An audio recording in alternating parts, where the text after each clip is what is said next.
നമസ്കാരം. DGP ശ്രീജിത്തുമായി ബന്ധപ്പെട്ട് ഞാൻ ഒന്നിലധികം വീഡിയോകൾ ചെയ്തപ്പോൾ പലരും എന്നോട് ചോദിച്ചു എന്താണ് ഇത്ര താല്പര്യമെന്ന്.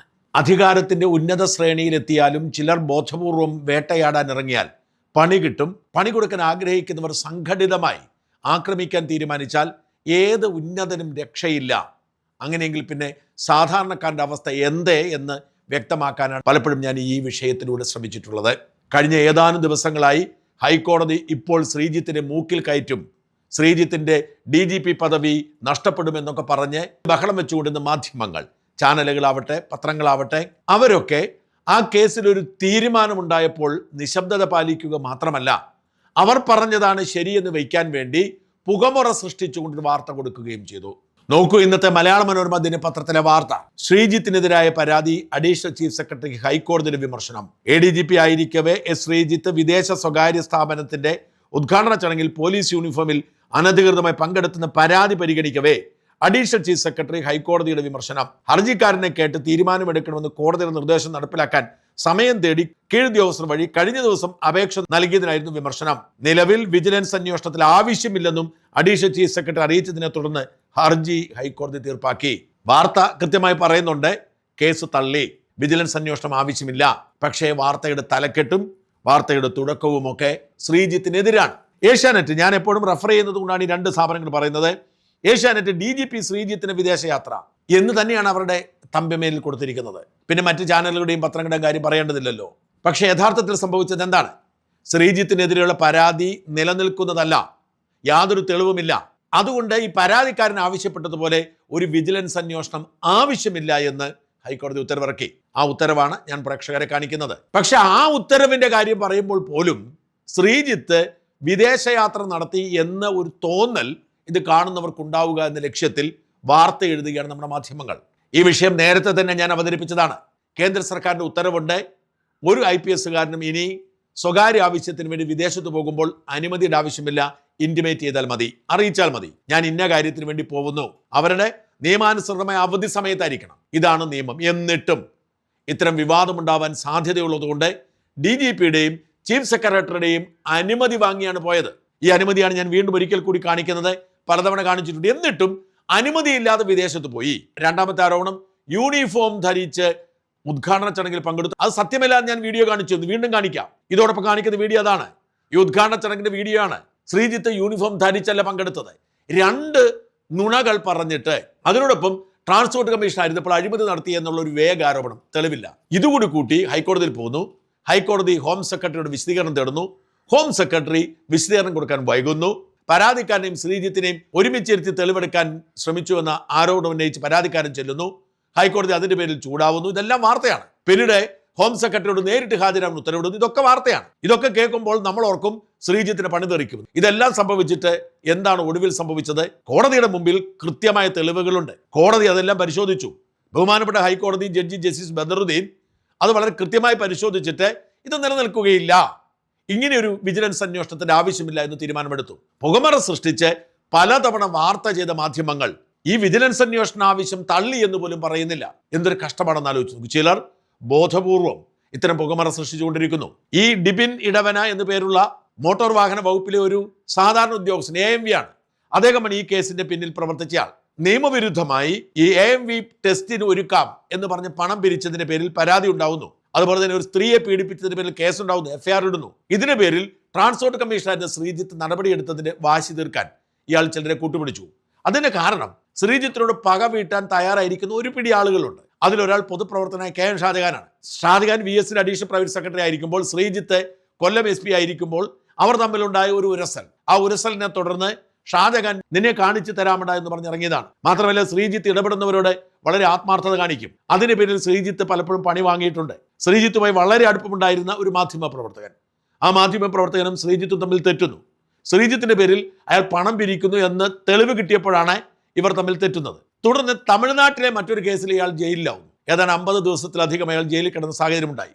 ഈ ജയിലിൽ കിടന്നത് ശ്രീജിത്തിന്റെ ആസൂത്രണമാണ് എന്ന് അയാൾ വിശ്വസിക്കുകയും അതേ തുടർന്ന് ഇയാൾ ശ്രീജിത്തിനെതിരെ ഷാജഹാൻ അടക്കമുള്ളവരുമായി ചേർന്ന് പരമാവധി ഉപദ്രവങ്ങൾ നടത്തിക്കൊണ്ടിരിക്കുകയും ചെയ്യുന്നു.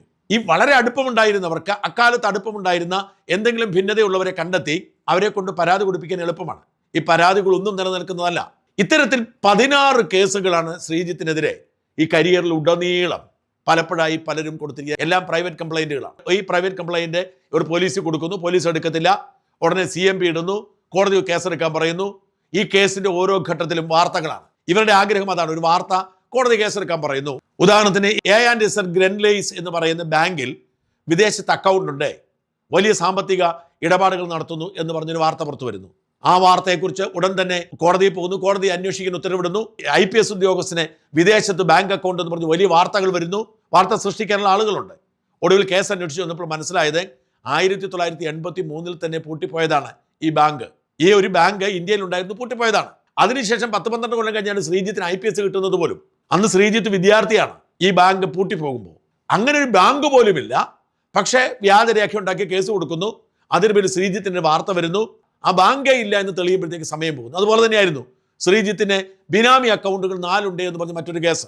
അവസാനം അന്വേഷിച്ച് ചെന്നപ്പോൾ ഇതും വ്യാജമാണ്, അങ്ങനെ ഒരു സംവിധാനമില്ല. ശ്രീജിത്ത് ഒരാളെ തട്ടിക്കൊണ്ടുപോയി ഗൾഫിലെ ജയിലിൽ അടച്ചു എന്ന് പറഞ്ഞാൽ അത് മറ്റൊരു കേസ്. ഞാൻ അതേക്കുറിച്ച് ശ്രീജിത്തിനോട് ചോദിച്ചു. അപ്പോൾ അദ്ദേഹം പറഞ്ഞു, കോട്ടയത്ത് SP ആയിരിക്കുമ്പോൾ ഒരിക്കൽ ഒരു പരിചയമുള്ള ആന്ധ്രാപ്രദേശിലെ ഒരു പോലീസ് ഓഫീസർ വിളിക്കുന്നു, അവിടുത്തെ ഒരു മിലിറ്ററി ഓഫീസർക്ക് കാണണം. വന്ന് കണ്ടു, ഇയാൾ കൊണ്ടുവന്നൊരു അറബിയാണ്. ചങ്ങനാശ്ശേരിയിലുള്ള ഒരാൾ ഈ അറബിയെ പറ്റിച്ചിട്ട് പോന്നു, നായക്കെതിരെ അവിടെ കേസുണ്ട്, അതുകൊണ്ട് അറസ്റ്റ് ചെയ്യാൻ സഹായിക്കണമെന്നായിരുന്നു.